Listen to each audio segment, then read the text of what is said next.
Hello friends, ఈ video కనుక నచ్చితే లైక్ చేయండి. ఛానల్కి కొత్తగా వస్తే సబ్స్క్రైబ్ చేసుకోండి. చాలా మంది చూస్తున్నారు కానీ లైక్ చేయట్లేదు. ప్లీజ్ అంటే ప్రతి ఒక్కరు ఒక లైక్ ఇవ్వండి.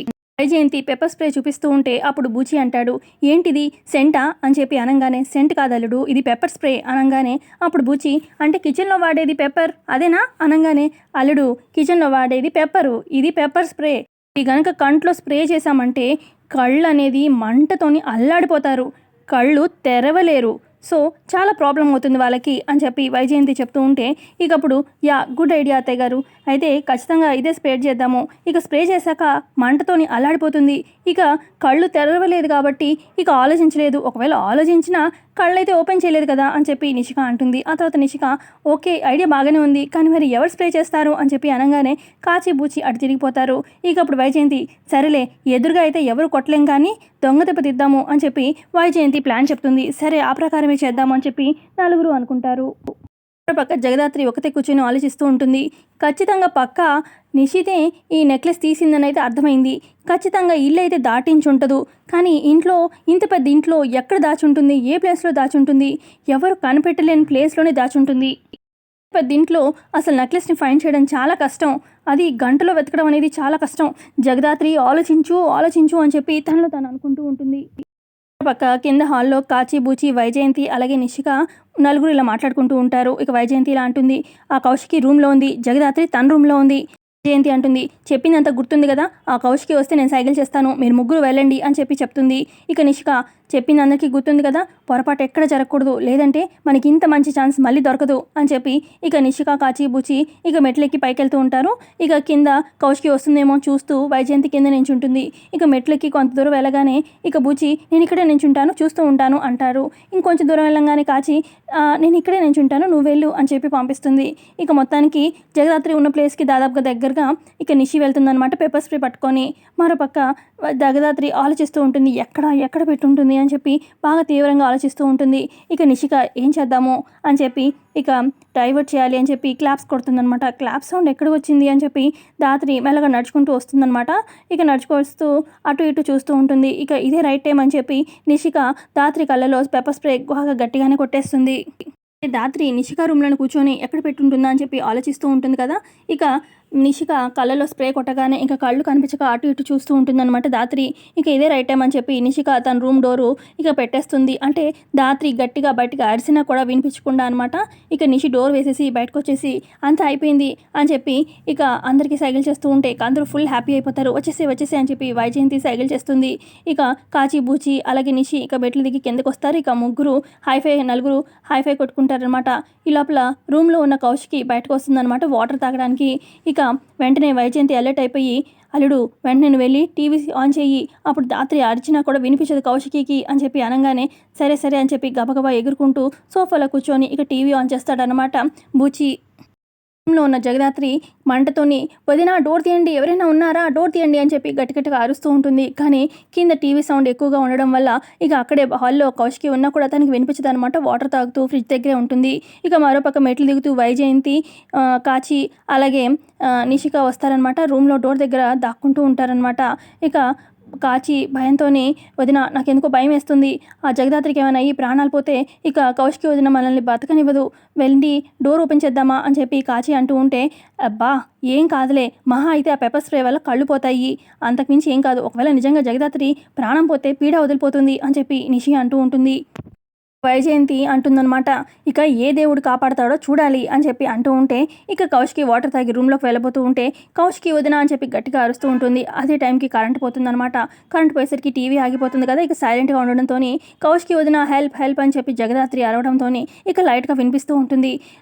బుచి నీకేమైనా సౌండ్ వినిపించిందా అని చెప్పి కౌశికి బుచిని అడుగుతూ ఉంటే, లేదే నాకేం వినిపించలేదు, మీరు వెళ్ళండి, మీకు అలా వినిపించినట్టుంది అంతే, వెళ్ళండి అని చెప్పి బుచి అంటూ ఉంటాడు. ఇక వెళ్తూ ఉంటే కౌశికి వదిన ప్లీజ్ రా అని చెప్పి పిలుస్తూ ఉంటుంది దాత్రి. నాకు మళ్ళీ వినిపిస్తుంది, అది జగదాత్రి వాయిస్ లాగే ఉంది, నిషి హెల్ప్ అని చెప్పి దాత్రి అరుస్తూ ఉంటే నాకు జగదాత్రి అరుస్తున్నట్టుంది అనగానే, అయ్యో అది లేదు, మీకే అలా ఎందుకో వినిపిస్తుంది అని చెప్పి బూచి అన్న కూడా, లేదు దాత్రి అరుస్తుంది అని చెప్పి గబగబా రూమ్లోకి వెళ్తుందనమాట. రూమ్లోకి వెళ్ళి డోర్ ఓపెన్ చేస్తుంది. ఇక ఇక్కడ కిందే ఉన్న వైజయంతి ఏంటి ప్లాన్ ఇలా అయిపోయింది, కరెంట్ పోయేసరికి ఆ దేవుడే కాపాడా ఏంటి, సరే మనం కూడా వెళ్దాము అక్కడికి, లేదంటే డౌట్ వచ్చేస్తుంది అని చెప్పి ఇక కాచి బూచి నిషి వైజయంతి కూడా ఇక నిషి రూమ్లో ఉన్న దాత్రి దగ్గరికి వెళ్తారనమాట. ఆల్రెడీ అక్కడికి వెళ్ళిపోతుందిగా కౌశికి. వీళ్ళందరూ కూడా వెళ్తారు కదా.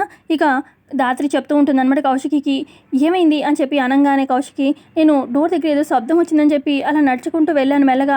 ఇక ఎవరో నేను చూసే ముందే నా కళ్ళలో పెప్పర్ స్ప్రే కొట్టేశారు అనగానే గట్టిగా అరవాల్సింది, రూమ్లో నుంచి బయటికి రావాల్సింది అనగానే ట్రై చేశాను, ఎవరో లాక్ చేసేసారు అని చెప్పి అనగానే లాక్ ఏం కాదు అంటే మా రూమ్ డోర్ కొంచెం గట్టిగా ఉంటుంది, గట్టిగా లాగాల్సింది అని చెప్పి నిషి డౌట్ రాకుండా అలా మాట్లాడుతూ ఉంటుంది. ఆ తర్వాత ఇక కాచితో అంటుంది, వెళ్ళి త్వరగా కూల్ వాటర్ తీసుకురా అని చెప్పి కౌశికి చెప్తుంది. అలాగే అలాగే అక్క అని చెప్పి ఇక కాచి వెళ్తుంది అనమాట కూల్ వాటర్ తీసుకురావడానికి. ఆ తర్వాత ఇక దాత్రిని మెల్లగా కింద కూర్చోపెడుతుంది అనమాట హాల్లో. ఇక మెల్లగా ఐస్ వాటర్ పెట్టి ఐస్ దగ్గర రబ్ చేస్తూ ఉంటుంది కౌశికి.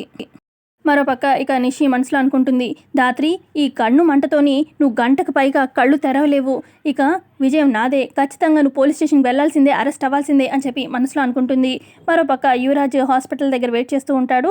ఇక కేదార్ ఏమో సూర్యమామని కలుస్తాడు, ఇద్దరు హక్ చేసుకుంటారు. సూర్యమామ అలాగే కేదార్, ఎలా ఉన్నావు మామ, నా కోసం నువ్వు ఎన్ని ఇబ్బందులు పడుతున్నావు, ఉన్న ఇల్లు వదిలేసి వెళ్లాల్సి వచ్చింది నా వల్లే కదా అనగానే, అయ్యో అలా ఏమీ అనుకోకు, అసలు నేను నీకు మంచిగా ఆధారం ఇచ్చేవాడినే, కానీ వాడెవడో వచ్చి బెదిరించి నా మనవరాల్ని బెదిరించేసరికి ఆధారం ఇవ్వాల్సి వచ్చింది, అసలు నీకు ఏ ఆధారం లేకుండా చేశాను, నాదే తప్పు, సారీ అనగానే, అయ్యో సారీ అనకు మామ, అసలు ఈ రోజుల్లో హెల్ప్ చేసే వాళ్ళు ఎవరున్నారు, నువ్వు ఇంకా నా హెల్ప్ చేద్దామని చెప్పి ఇంతకు పైగా ఇప్పుడు సిటీకి కూడా వచ్చావు, ఇప్పుడు నాకు బర్త్ సర్టిఫికేట్ ఉందని కూడా నాకు ఆధారం చెప్పావు అనగానే, సరే పద ఇద్దరం హాస్పిటల్కి వెళ్దాము అనగానే, వద్దు మామ నువ్వు నా కోసం ఇప్పటికే చాలా కష్టపడ్డావు, ఇక్కడే ఉండు, నేను వెళ్ళి సర్టిఫికేట్ తెచ్చుకుంటాను అని చెప్పి కేదార్ అన్నంతో, పైన ఎవరినని అడుగుతావు, నేను కూడా వస్తాను సహాయంగా ఉంటుంది అని చెప్పి అంటూ ఉన్నా కూడా, లేదు లేదు నేనే వెళ్ళి తెచ్చుకుంటాను అని చెప్పి కేదార్ అంటాడు.